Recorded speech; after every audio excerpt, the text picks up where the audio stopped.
Buenos nachos, amigos, and welcome to another fantastic episode of Hallyujuku. I'm Petey Rave, your man with no plan. Oh.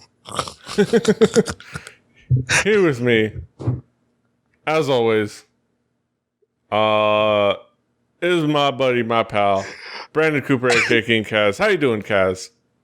You said, "Are you ready to start?" And I didn't hear the music, so I didn't know we were going yet. So I was just dead on at my screen. I'm just like, I was so dead reading something. I'm just like, blah. Hello. I am here. What? Yeah. What? Yes, you're here. We're, of course, gathered here to talk about East Asian pop culture. And, of course, like we always do, we start off every episode talk about what's new, what's caught our attention this week. Kaz. Dude, what's up? What caught your attention this week? What's new with you? All right, I'm not going to lie to you. I had to scrounge together songs from broken pieces of glass and then turn them into a pie because I have been paying attention to nothing but E3 news of all the new games and things like that are going on and coming out in the later year and next year. So that people think they want, but they don't really want. Look, we're not going to get into that. But yeah, no, I've been so paying attention to a lot of that stuff. So it's just really crazy right now. But I will say, luckily for me, there was some good groups that put out some good songs, including our boys from 2PM, or my boys. I do enjoy the boys from 2PM with their new song called My House, which is very literally them going, hey, you know, what up? Yo, why don't we head over to my place? Yeah, why don't we go to my place? It's not far from here. You're a bit drunk. you look right to go, as some people would say. No, this is coming off their new album number 5. I'm kind of loving the new stuff that I'm hearing from 2PM. Yeah, it's a cool It's a cool style. I think it's an interesting song. Like I was wondering what was when I saw like teasers for it, what it was gonna be. Like I thought it was gonna be like a ballad song, like especially coming out, which would have been weird, especially coming off of Crazy, like their last album. But it turned out to be kind of a cool little smooth track. I don't know if it's going to be. I have to listen to it more to see if it's going to be part of if I'm digging it as much as I liked their past stuff. But it's still a cool track. Oh no! Like it like the first kind of it was one of those one of those songs that kind of the first little bit of it. I don't like. I don't like the lead into it. But then like you get maybe about almost a minute in or so, and I am so into the song. Yeah. You know, like I once you get into the kind of the rhythm and the melody and stuff like that, I'm so sold, dude. The other thing though, we have to talk about this video. We cannot talk about this song without talking about this music video, which seems to be taking some kind of fairy tale approach. And like the girl is kind of supposed to be Cinderella, and it's like, oh, the clock is striking 12 and she has to get out of there. But she cannot because these gentlemen keep stopping her and trying to like sexually assault her. It's like, yo, I'm good. I had a few. I danced. I'm just trying to get home. I got work in the morning. You know, I just came out to this party because I wanted to dance a little bit, hang out with my girls. It was a fun party, but yo, I just got to step. Like I just got to step. Right. But these boys is thirsty. The thirst is real. Yeah. And it's also the one girl thing, which we haven't had in a long time. Yes. We've always talked about that concept of the one girl in the video, the one girl in the world, and you have all these different boys that are after her, which it's kind of supposed to be like they're the only two, but the way it flips is like you flip from one dude to another, but she's still that one consistent thing. So it just makes you like, are they all vying for the same girl? But you can tell it's supposed to be all separate, but they're also all supposed to be like monsters or something. So I'm constantly like, run, girl! Like they're trying to kill you.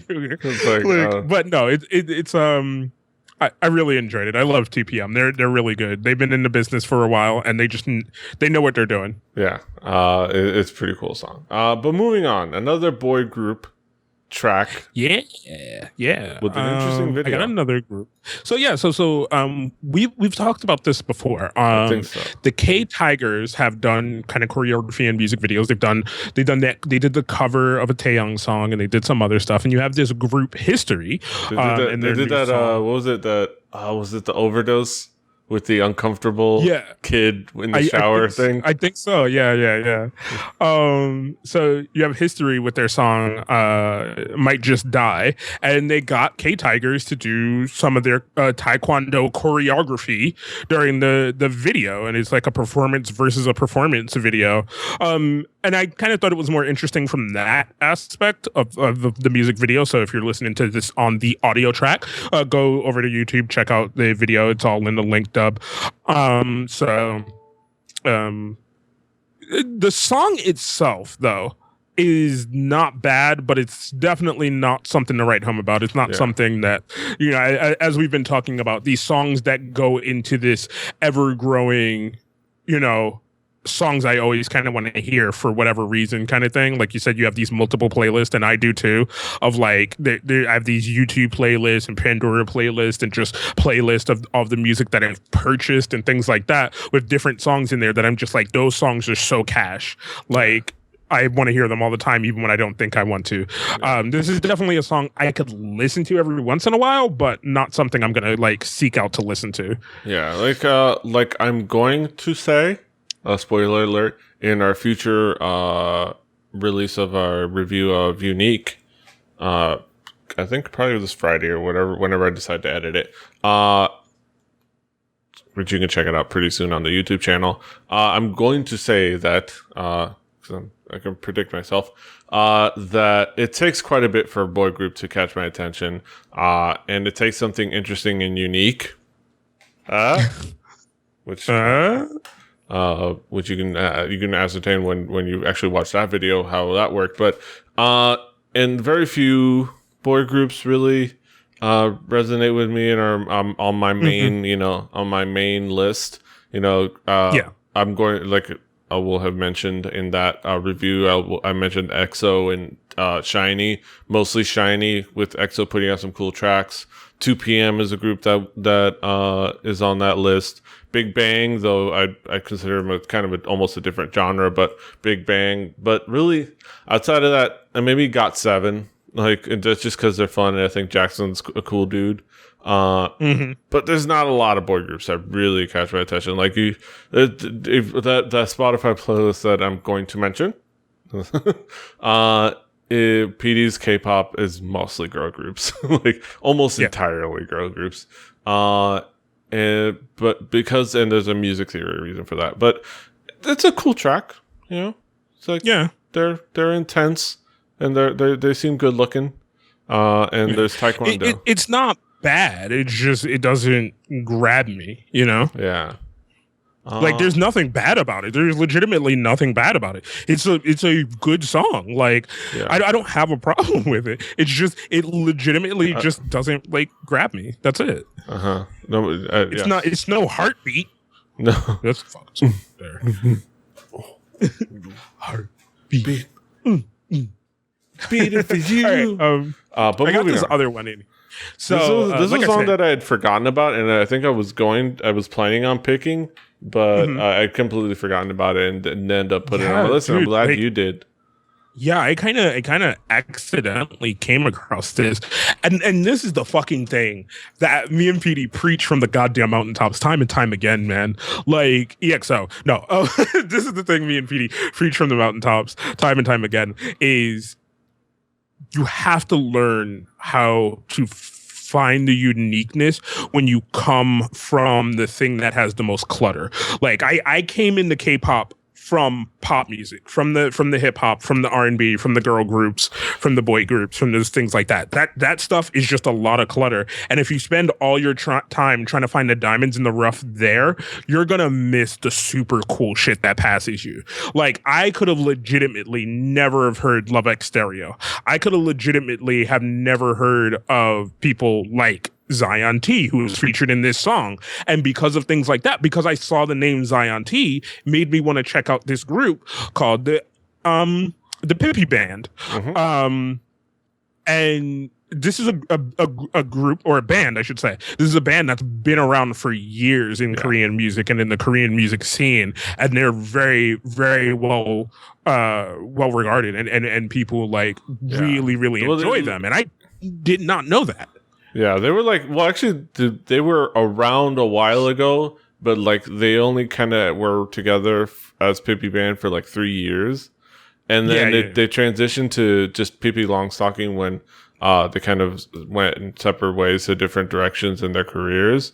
And what's interesting, their lead singer, some might recognize that some of the ones that actually listen to like the really cool like side stuff in music might recognize her as the little E of EE, which is what she went on to do. Pippi Band was like, apparently, and this is all like researching after the fact, like I didn't know this. Like I mostly knew her as the girl from EE, and that dude that we see dancing as the dude that was dancing during EE's performance at fucking South by Southwest. And was like, but like they were around like the mid 90s. And you watch like some of like the performances. In 95, they put out a couple of albums that people really enjoyed from all the things that I read. And they're super unique, cool band. They were timely. They are very much the pure definition of a hipster band. Like they're a band that like you had to know about them to love them, kind of thing. And I heard this song, and like as soon as this song came on, dude, it was one. It just like automatically, I was like, I need to go listen to their catalog. Like, holy shit, dude! Like, this shit just insta fucking grabbed me, dude, and I just wanted to instantly hear more, man. Like, I fucking loved it. Like, this might end up being my band that I preach from the mountaintops, like you do. Fucking Love X Stereo, Like, if hopefully if they put out some more stuff. Because I would love to hear more stuff from them. I loved this for some. Like, I don't know what it is about it, but it just hit me, dude, and I really was instantly in love with it. Yeah, it's just super cool and unique. Like they're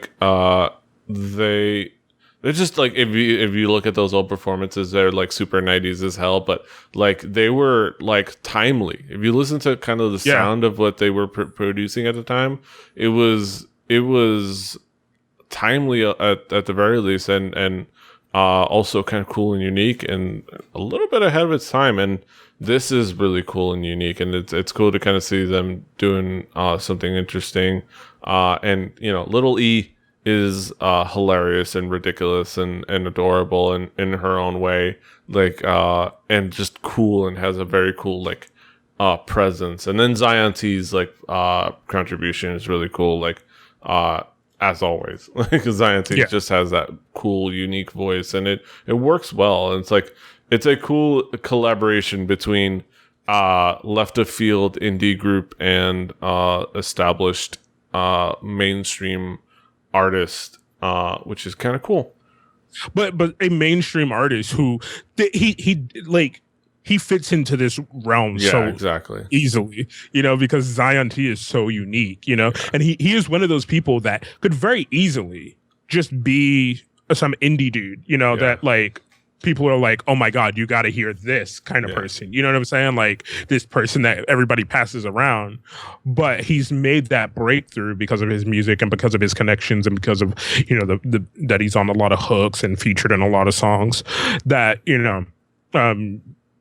you can feel the love and embrace that he has for music, even in something like this, like hearing his voice kind of throughout that song and how he just, the dude like is fucking made to do music, like I can't put it any other way with fucking Zion T. Like this mini love affair that me and you have with Zion T is just these little mini love affairs we tend to have with certain people are just really cool. Yeah. But like the Pippi band, oh my god, dude, I need more of this in my life. I need more of this in my life. Yeah, they Really also enjoyed have, this song is really great, and the other song that they released before this is fantastic. It was I forgot, it was like it's two Korean letters. It's like Chiku. And it's a fun, cool song, and it's part of like the mini album the EP that they put out. It's worth checking out. They also have their greatest hits on Spotify. So there you go.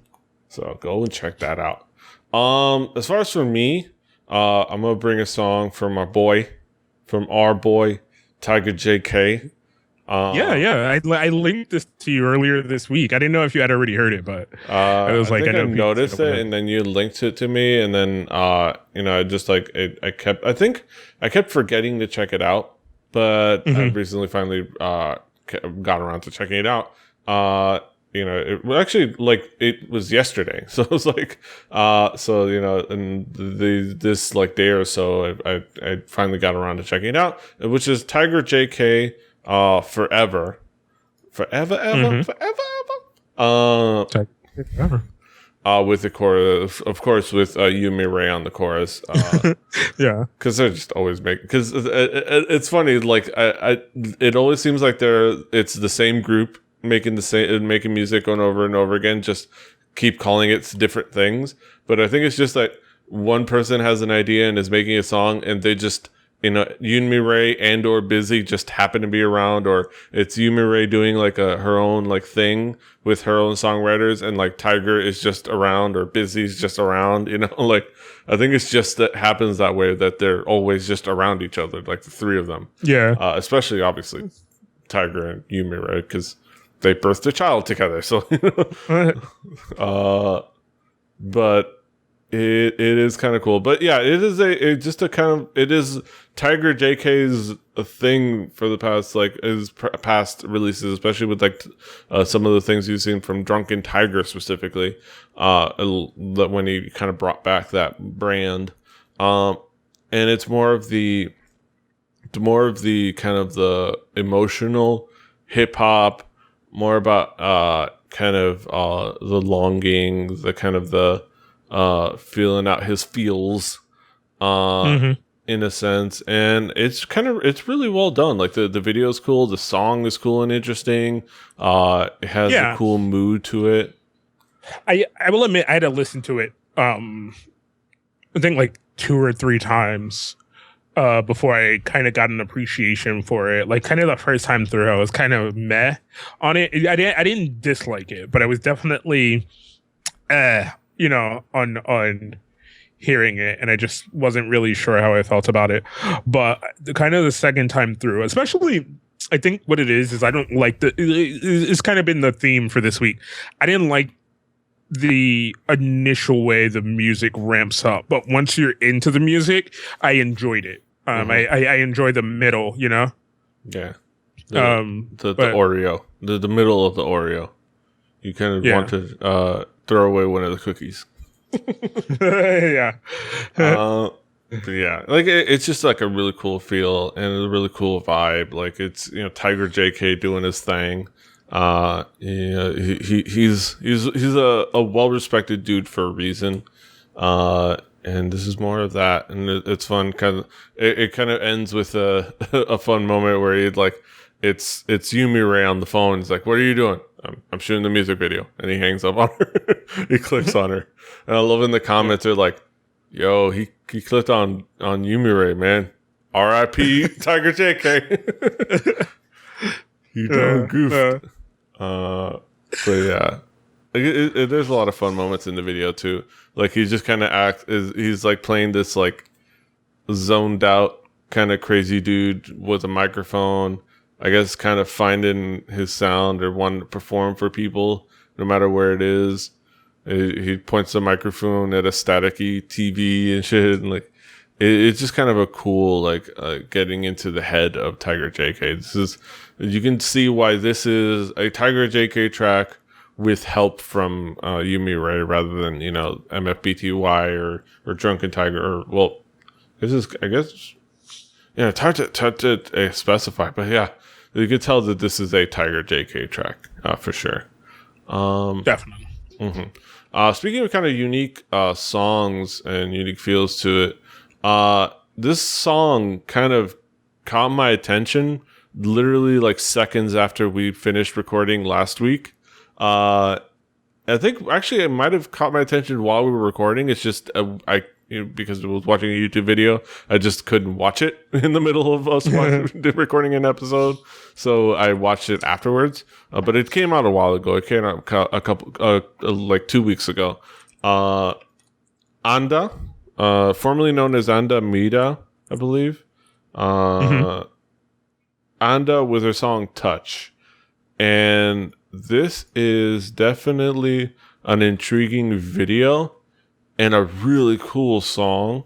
Like has a really cool, catchy vibe to it, but kind of unique and really suited to the voice of the person singing it. Like,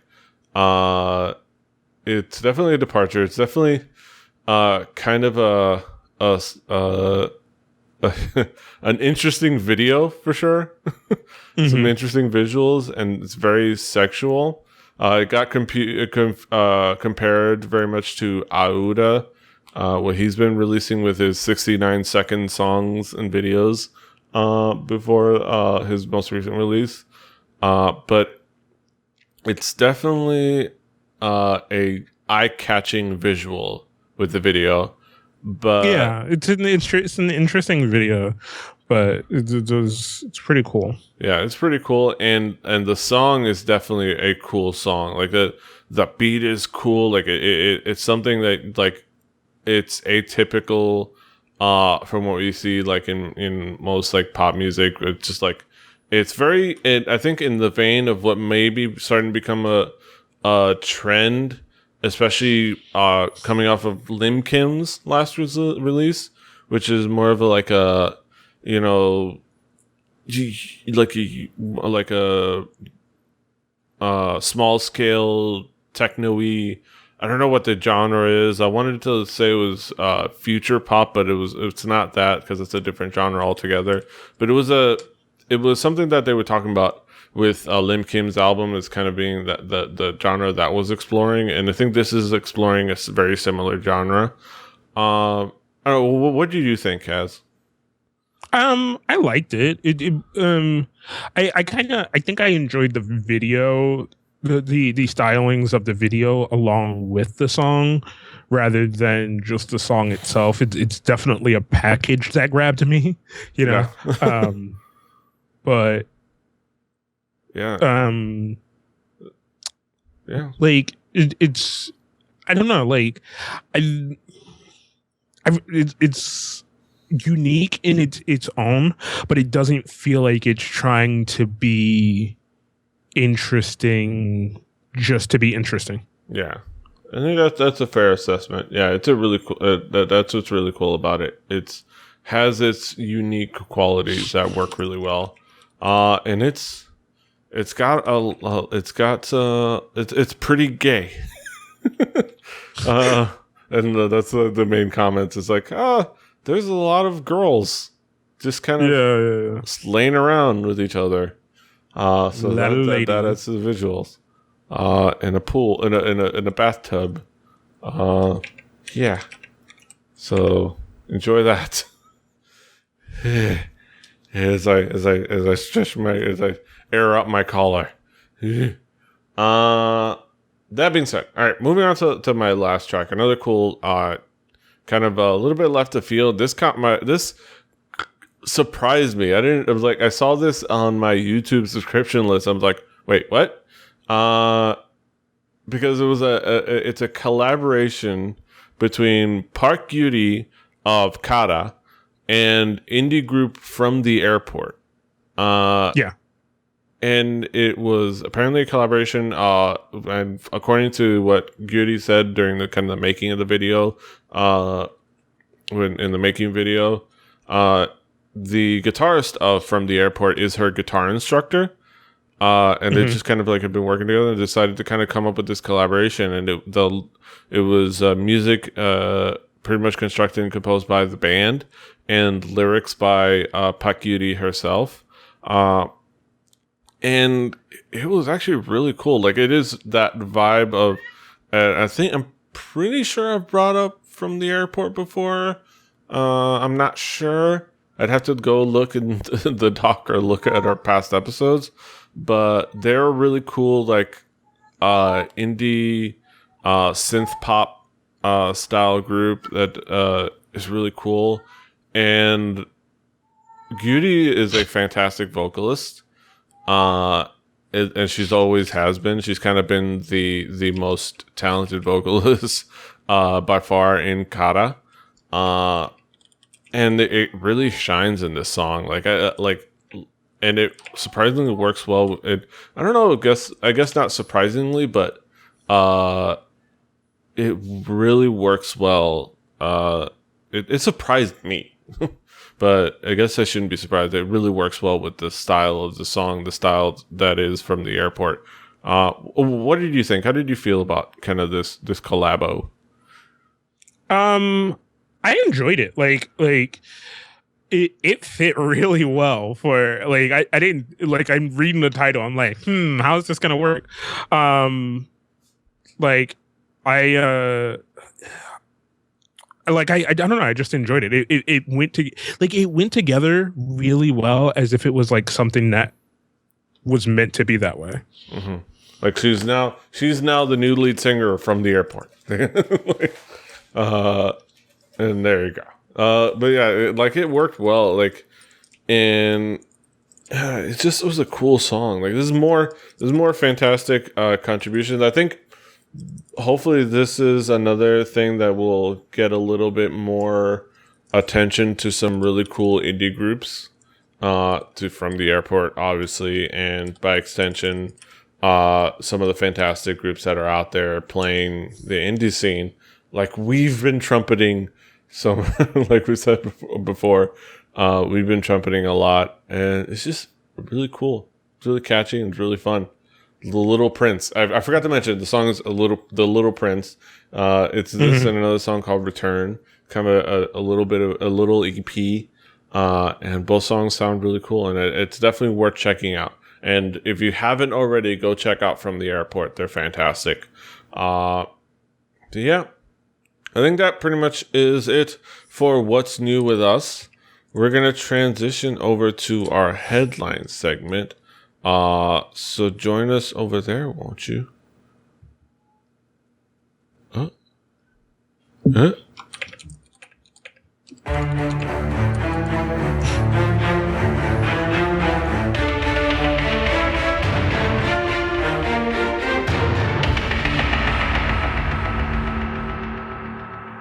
Welcome back to our headlines. We're going to talk about some topical topics here on Hallyujuku. Just shoot the shit about them and then make fun of people. And then, and that's how it goes.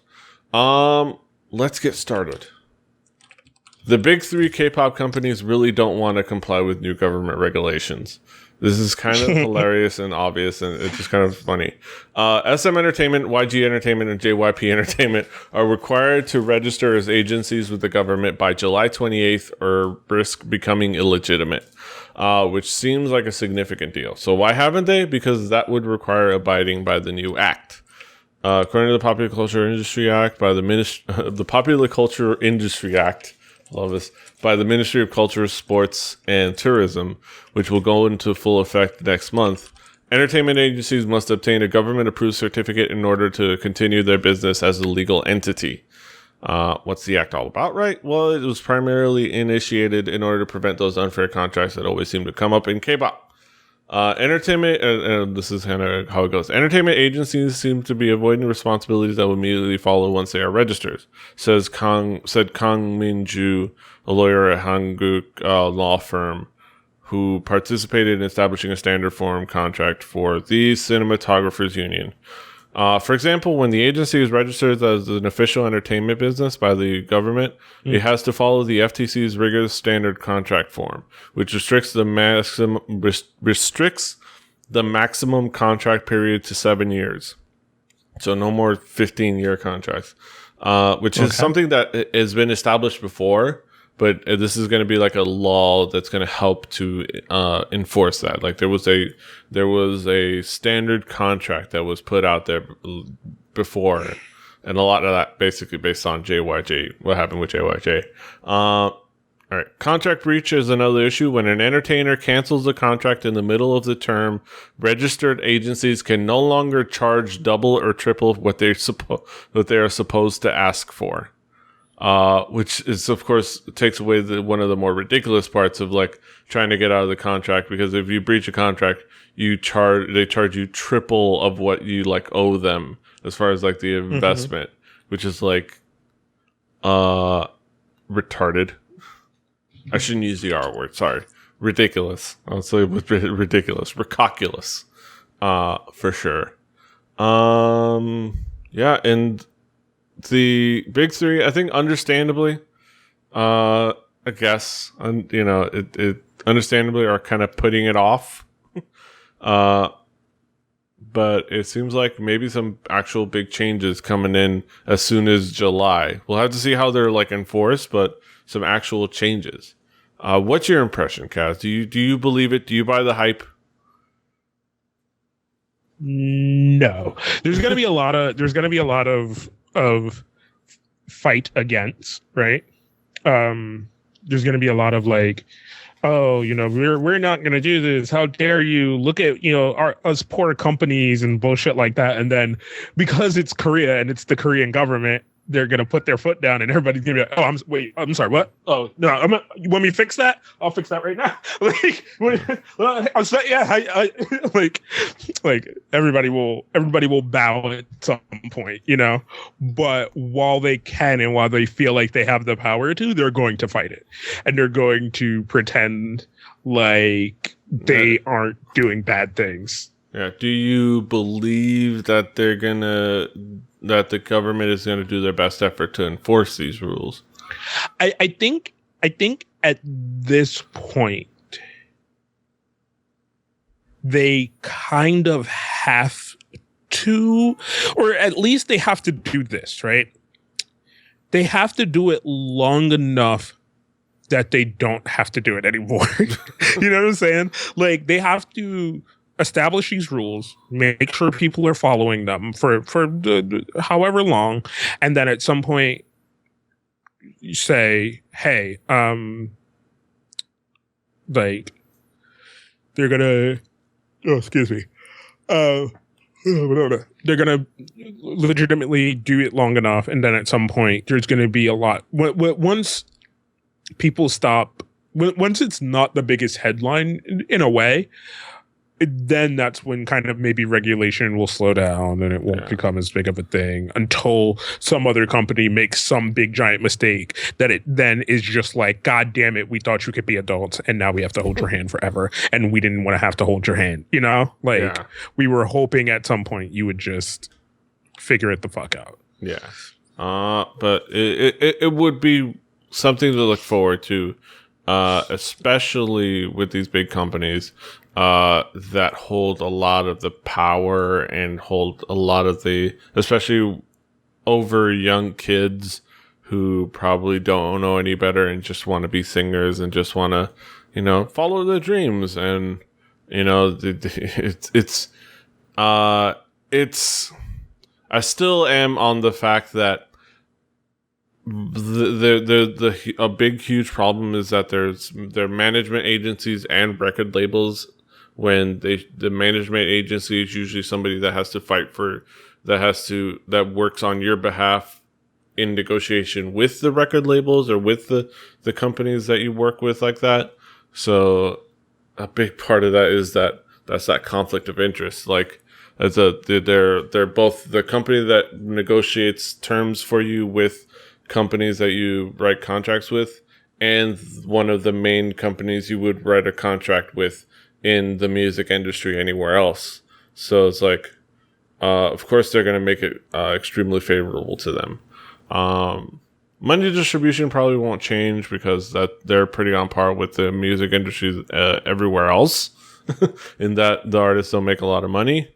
But at least compared to how it's divided and whatnot, or the performance. But yeah, hopefully the crazy terms that are in these contracts and the crazy fees for contract breach and those kind of things are going to be dealt out with. We're going to have to hope for the best, like we've always said. We're going to have to hope for the best.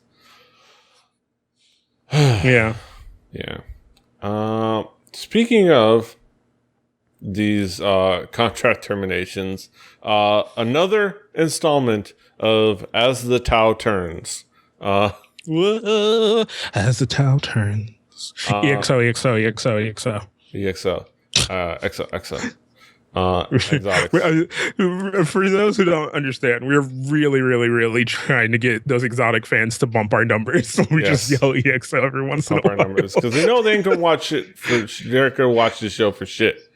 They'll just they'll look at the front joke that we present and they'll argue against that, and then they'll look at they'll give us a cursory view. I'm looking forward to seeing the retention numbers on our last episode. But that being said, Tao sets up his own workshop in China, probably leaves EXO. Didn't bother to tell SM Entertainment. All this.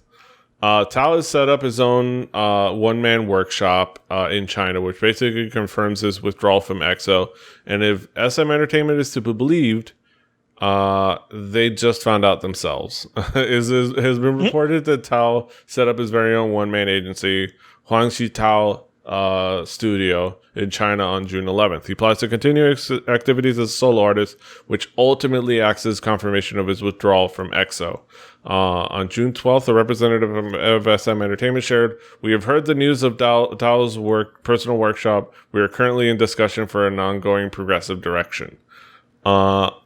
We still don't have a goddamn official statement one way or another, but the fact that Tao opened up his own workshop and SM Entertainment was like, well, shit, we just heard about it ourselves. It's probably a sign that Tao doesn't give a shit how SM Entertainment feels about anything he's doing.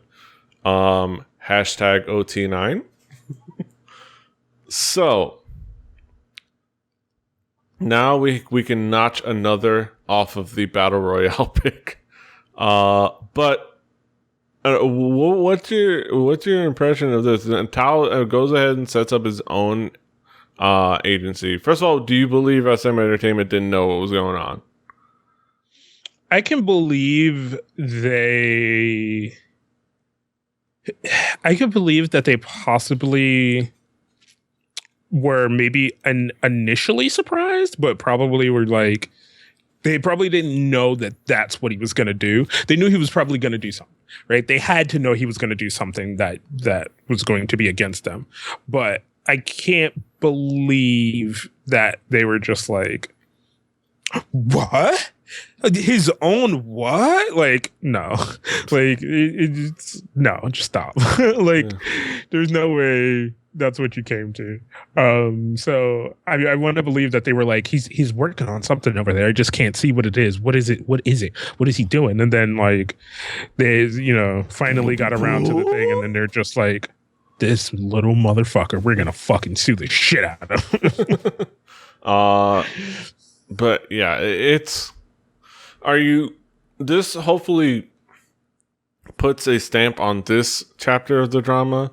Are you looking forward to finally closing this chapter? Or no, this is just this chapter closes, and then in like a month you're gonna start seeing trailers for part 2. Yes. and the saga continues. Exactly. What you thought we was done, motherfuckers? Nah, there's still at least 5 more years left of this shit. Yeah. Like that's what we're gonna get. But yeah, Operation Open Window is a go. People are dealing with their issues on this, however they can.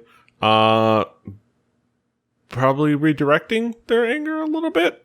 Because now, of course, another entry into the EXO versus Big Bang semi-drama. Mm-hmm. The war of the veterans versus the rookies. Well, veterans versus the young guns. EXO-L burns pic of Taeyong and implores Big Bang to die, is now denying everything. Blessed EXO-L are continuing to get this Big Bang EXO war with one EXO-L video uploading a video of her burning a picture of Taeyong in her sink and imploring Big Bang to die. This video shows the words "Die Big Bang" while EXO's debut song "Mama" is playing in the background. The individual records using a lighter to set a picture of Big Bang's Taeyong on fire in a sink. Which I'm glad she included the "Die Big Bang" because somebody might just think she's recreating the eyes, nose, lip videos. It's with things lights on fire. So I'm glad she made her intentions clear of what she was trying to say. YG Entertainment choreographer found it, regrammed it, and commented, "It's an insult not only for me, but the whole YG Entertainment. People are so fucking crazy. I don't know why they hate Big Bang. I respect EXO, so please stop this shit, people. EXO and Big Bang are one." I'm confused by that. Yeah, unfortunately, there's no video. I can't show you all the video because nobody grabbed it. Yeah. But these chitlins be crazy, yo. I mean, we know that they're crazy.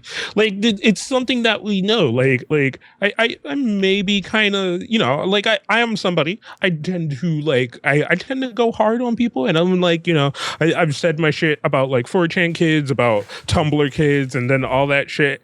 And I've also I may have also said some shit about the exotics, as we like to call them. Mm-hmm. But I will say this, right? Like, of all those groups that I say something about, like, 4chan would probably like swap me or like fucking try to send viruses to my computer. That's whatever. Tumblr kids are just gonna like try to berate me over social media. Like, fucking EXO fans would legitimately try to kill me. like if they knew the shit that I've said about like their fandom, they would be like, he needs to now die. Yeah. It's okay, man. Everyone already knows EXO-L are fucking unstable and potentially dangerous. This whole drama is kind of crazy. And I forgot to give a shout out to a great comment on the previous article, which on this drama is VIP rock with me. So he's a VIP. This is the person who suggested the name that album Exodus must be getting so much shit from people in SM. So I love this, like his scenarios. Like, hey, it's like guy number one. Hey, how about we call that new album new EXO album Exodus? It's like, I don't think that's a good idea. I mean, we just had 2 members leave. I know this would be like totally be like our passive aggressive response. Some higher up, Exodus is perfect. We're going with it. But sir, it's like, but yeah, like this is a little nutso boputso. They're adding, damn it, G Buster, of course, goes ahead and updates us on the battle royale pick. God dang it. Yep. Stay in the middle. God damn it. Stay in the middle. All right. Stop fighting it. Just stop fighting it. All right. There you go. Great little update. The manager. Yeah. Speaking of, well, now here's the thing. Let's not put it all on exotics, because there's been some on the other side. There's been some back and forth. There's on the other side. Big Bang fans hacked M Countdown to secure win against EXO-L. See, now this to me, that's how you fucking crazy fan. You know what I'm saying? You don't fucking burn pictures and bomb threat people. You hack M Countdown to make sure your group fucking wins. Those are true motherfucking fans. They are using the things that they have learned in school and on the internet, and they went, oh, what? You think Big Bang's gonna lose? Bitch. For Literally fucking like yeah. you're at root. You're the closest. Yeah. No, start. For weeks, I had been constantly let down by the lack of crazy fan news emerging from what appeared to be an amazing battle of insanity between Big Bang fans and EXO fans. Slowly but surely, some stuff has trickled down, but not much worth writing about. There's the bomb threats, blah blah blah. There was like word of like the people complaining about the M countdown stuff and mainly on the voting accuracy, and I mostly didn't really pay attention to it just because it seemed like just fan kvetching over something that's meaningless, like a music show. Seriously, music shows aren't they don't mean anything. They're like wrestling belts, like it's good to have one, but everything has to work. Just accept that. The accusations have been floating around for a while, but I didn't think much of it because it's fandoms, because Mnet had denied it. It's true that the voting page in our Japan branch was open after 9 and that Chinese fans cast their votes. However, we only counted the results of the votes up to 9 and said that the voting page had remained open after 9 due to a glitch. That is until Mnet Japan blew up their shit and said that somebody hacked their system and they closed the loophole. The head office in Korea met with a system error response, but Mnet Japan's system had no error, denying that the voting page on Mnet Japan had remained open past this time. Mnet Japan continued, "We've confirmed that the corrupt access source that had misused the script source, and that source is now closed," claiming that some negative method had been used to cast votes despite the closing of the voting page. Responding to that, M Countdown admitted that something shady happened. It seems that Mnet Japan had been right in claiming that the voting page had closed at 9 like it was supposed to, but through some underhanded means, the voting was forced open again. The page was closed, but through some negative method, blah, blah, blah. So basically, their terrible coding allowed somebody to brute force their system. Mm-hmm. In essence, it's like finally a true act of war has been declared. It's hard to like think that somebody's that invested in the group and winningly like I said, it's hard to wrap my head around the fact that somebody's so invested in the group winning some meaningless award on a meaningless music show that they will fucking find a loophole and show site voting coding for the right to continue to spam votes nonstop. # Team Schadenfreude. See, at the very least, VIPs get shit done. This is kind of ridiculous and kind of hilarious, isn't it, Cass? I mean, I'm having fun with it at the moment. It's like I said, it's silly.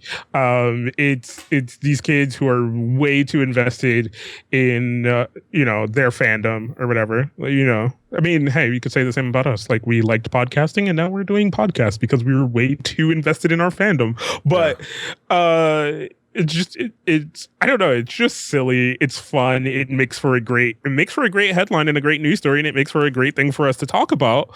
But overall, it's not as harmful as some of the things the EXO-Ls do, or the exotics as we like to call them here at Hallyujuku, because that's a better name. I called it, but I think, I don't know, I just like things like that, I don't have a problem with. The hacking, I don't. It's bad. Yes, it's bad. But I don't overall have a problem with it. I find it kind of silly, and it's their fault for having shitty code. Yep, it's your issue. You just learned about your bad code. Get that shit fixed. Mm-hmm. Get on it, doggone it. Speaking of infiltrating where people don't want you. Nope. I'm bringing in the Japan fun. Babymetal crashes the music festival of a promoter who hates them, cause fuck it. Babymetal has surprisingly earned a bunch of respect, or at least attention, in the metal world recently, but Andy Coppin of Download Festival is certainly not among those that enjoy the band. And you can see in his tweets, Andy Coppin, in quote, "There's a time and a place for Babymetal, each to their own, but Download Festival is not it." Somebody says, take it, that's a no then. Yep, it's a no from me, another Japanese novelty fad. It works in their homeland, and I have big respect for that. And somebody replies, well, I'm not into it myself. However, it's clear people are asking. And he replies, for all the wrong reasons, like they did for Psy, which up until that moment, I was like, okay, he's not, he has his reasons. I don't agree with him, but that's the moment where I said, fuck you. Like, okay, yeah, fuck you. Despite their growing profile since those tweets, they still weren't invited to the festival, and that must have made it really weird when Babymetal crashed his event unannounced because fuck it, and there they are. And then Dragon Force shared a stage with them because they're friends with Dragon Force, so they performed on stage at Download Festival, even though he didn't want to. You see them, and it's funny because you see the tweets from him. He says, "Just seen Babymetal hanging around backstage at Download. Download? What's going on?" It's like, didn't you say you never booked them? It's like, yes, I did, and I didn't. It's like, deal with it. How amazing is this? How fucking metal is this? That is, it's too well thought out. It's so well thought out, it almost seems fake, Yeah. To be like, hey, what would be the most metal thing we could do to go anyway? It's somebody in a fucking, I love Babymetal. I love the whole thing. But there's some dude who was just sitting there that was just like, damn, that would have been a great promotional thing for us. Like, there's that team of people sitting there, and they were like, what the metal thing to do would be to go anyway. Yeah. And then they all just kind of looked up like, we can do that. It's like, yo, our boys are playing there. Like, our boys are playing because they're friends with because Dragon Force collaborated with them. So it's like, yo. It's like, they must have shown up. It's like, Dragon Force like, well, hey, what's up? You guys are playing? It's like, nah. Oh, no, they didn't just show up. I'm pretty sure that, there were texts and tweets and faxes and papers. Like, all right, when you guys set up a stage, and then we'll send the girls out, and they just perform. You perform with them. It'll be metal. Yes, and it was awesome. Like, it was just so awesome. I freaking love this. This is such a great thing for Babymetal, and such a and I kind of wanted more meltdown from Mandy Copping, but I guess he just kind of accepted it. And I the funny thing is I haven't confirmed if they won those. Let me see, Metal Hammer, Golden Gods. You know what it is though? Like, if this was like an 80s movie, right? He's the dude who's been poo-pooing them and trying to stop them and stuff like that. And then they finally make it to the big stage, perform at Download whatever the fuck it's called. With the greatest band, Dragon Force. And then they're out there. And then like the lead girl from fucking Babymetal looks over and sees him, right? And then he sees her, and they just throw each other the horns and then fade to black. Yeah.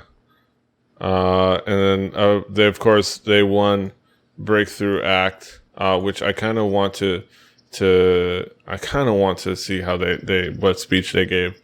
But I'm gonna go ahead and throw it on here. This is them winning at the Metal Hammer Golden Gods awards for Breakthrough Act.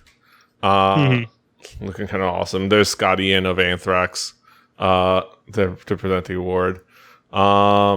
But yeah, I love Babymetal. This is just so awesome, and I know people want to hate, but haters want to hate. And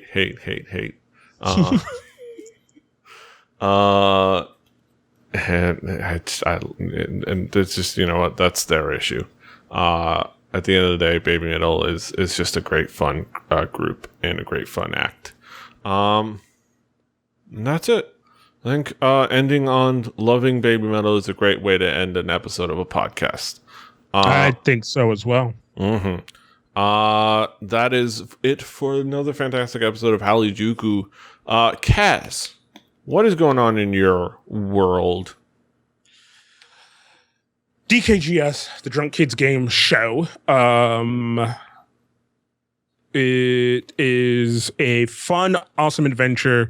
Everybody go sign up. We're almost out of alpha. We're heading into beta, which means you're going to be hearing a lot more of it. Not here, but in other places. We're going to do a big promotional run, hopefully, whatever that means. I'm just using all the terms that I learned in like my first year business class in high school. Exactly. But yeah, about.me/King/Kaz for his stuff. Yes. About.me/PDRave for my stuff. PDRave on Twitter and everywhere else. This show, Record Breakers Fanny Pack. All of the stuff, right? Hallyujuku.com, kpoppodcast.com, for rebelly.net for this and other shows, Rebelly TV on YouTube. Subscribe, like, share, check us out on iTunes, Stitcher, all over the place. Well, didn't they tell you, don't you know? Until next time, hasta los huevos.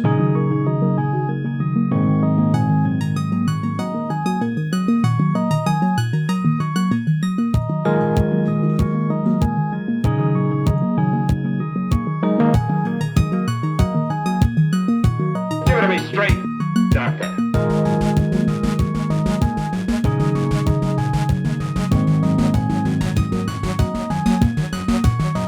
Give it to me straight, Doctor.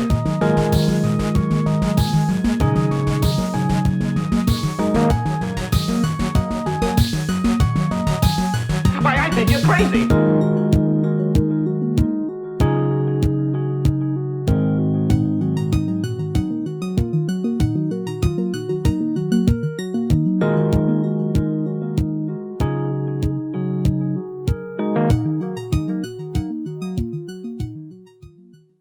Diamond Club hopes you have enjoyed this program.